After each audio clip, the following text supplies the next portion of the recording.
Standing together as husband and wife, the newlywed couple shared a kiss. And upon witnessing the tender scene, the congregation, made up of almost 200 of their family and friends, clapped and cheered. But perhaps nothing could have prepared the bride and groom's loved ones for the emotion of what came next. However, Chris Norton and his bride, Emily Summers, had been working on this moment for years. Determined to achieve his goal, Chris had undergone months of tough physical therapy ahead of the pair's big day at the Abacoa Golf Club in Jupiter, Florida. So, as their family and friends watched, Chris and Emily took the short walk down the aisle after saying their vows.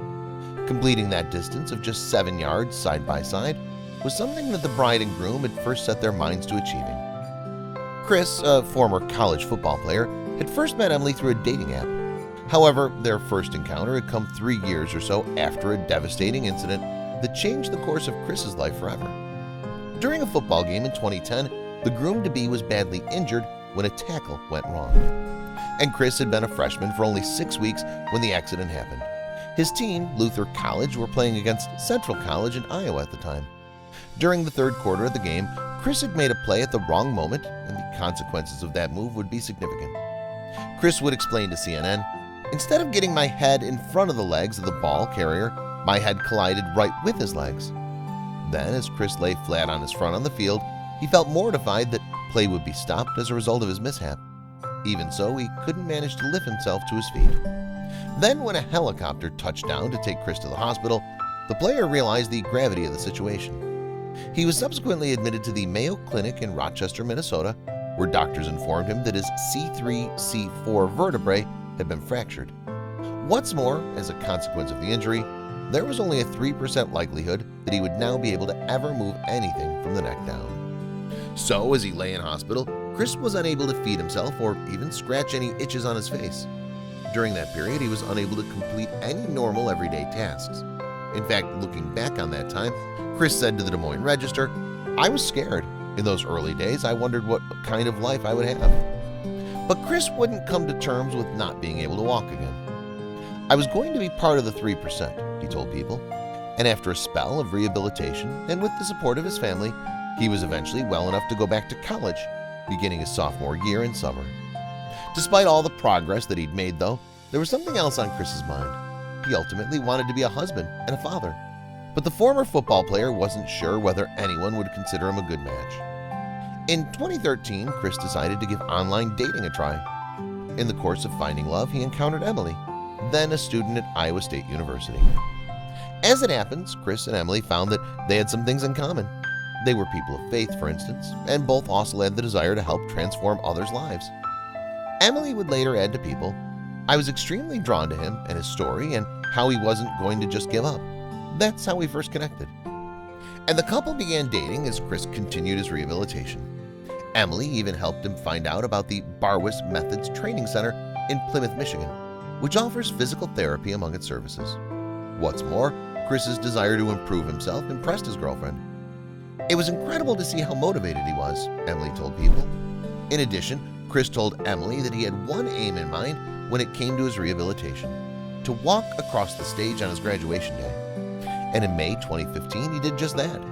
That occasion was made even more special for the couple, in fact, as Chris had proposed to Emily before he went to receive his diploma. Then in 2016, the couple moved to Florida.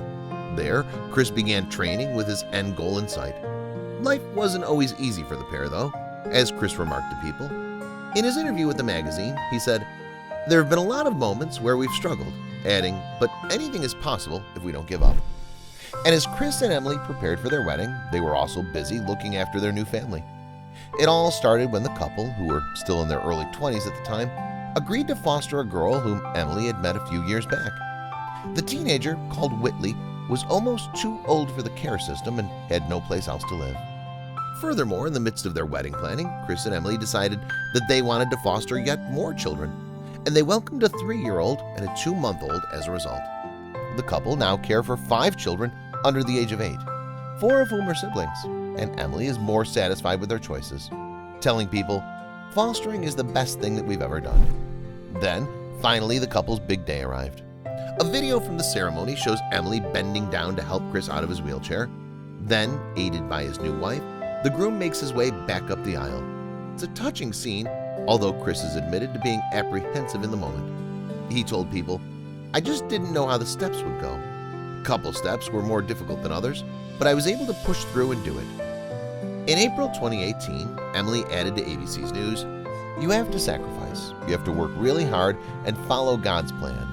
And so it was such an incredible moment. That sentiment was echoed by Chris, who said, "It was 7 years in the making, 7 years of sacrifice and hard work. So we're just thankful to be able to share what really made that walk happen." Chris and Emily are now in the process of writing a book about their experiences, which will cover their lives from the moment of the accident to the wedding. The pair will also be the subject of a documentary film entitled 7 Yards, the Chris Norton story. Crowdfunding for the movie is currently underway, with nearly $115,000 raised for its production. Meanwhile, Chris has also plied his trade as a motivational speaker and raised in excess of $800,000 to help people with neuromuscular and spinal cord issues. Perhaps most notable, though, is his positive attitude in the face of adversity. The former football player told people, "Sometimes the world can seem dark and negative. I want to be that light in the world to show that life is awesome.